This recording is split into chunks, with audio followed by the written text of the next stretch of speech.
ibarat kata ini giginya itu sudah apa namanya, mau dipertahankan kan eman-eman ya kalau dicabut ya, karena masih separuh itu masih bagus.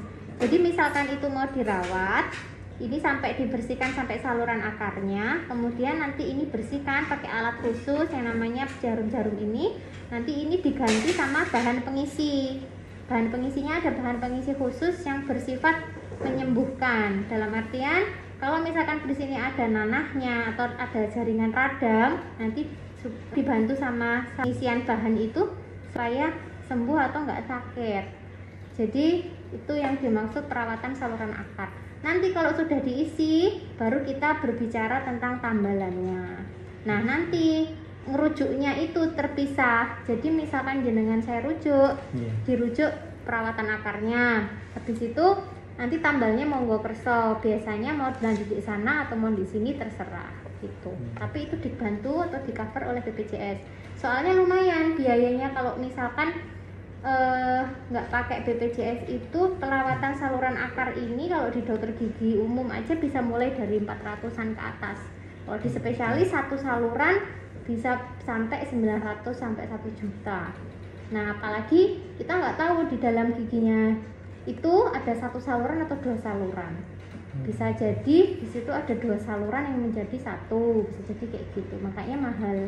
Makanya dibantu sama BPJS dirujuk itu supaya itu. Mungkin nanti akan pas waktu dirujuk di sana agak beberapa kali kunjungan. Jadi nggak langsung selesai. Tapi kalau misal tanpa rujukan gitu, perawatan ngomong teng mriki ngenten niku kebun gitu. Nah, kalau misalkan perawatannya hanya dilakukan di klinik pertama atau di klinik fase 1, itu hanya di sebagian yang atasnya aja, yaitu pembersihan sampai di bagian atas ini. Maksudnya di daerah yang namanya bifurkasi atau daerah pertemuan lah ya, daerah percabangan.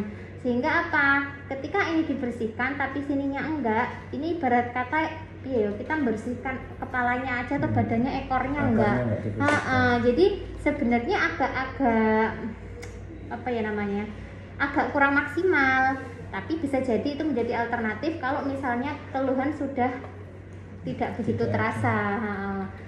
Dia namanya itu perawatan mumifikasi namanya, atau perawatan gonta-ganti obat. Kalau misalkan itu dilakukan, ya berarti ya datang ditambal sementara ganti obat, datang tambah lagi ganti obat lagi sampai sekitar 3 kali, sambil dilihat apa evaluasi apakah masih ada keluhannya apa enggak, sakit ketika ketekan apa malah bengkak atau malah nggak ada keluhan. Nah itu nanti kalau misalkan sudah sampai 3 kali ganti obat baru kita tambal tetap gitu.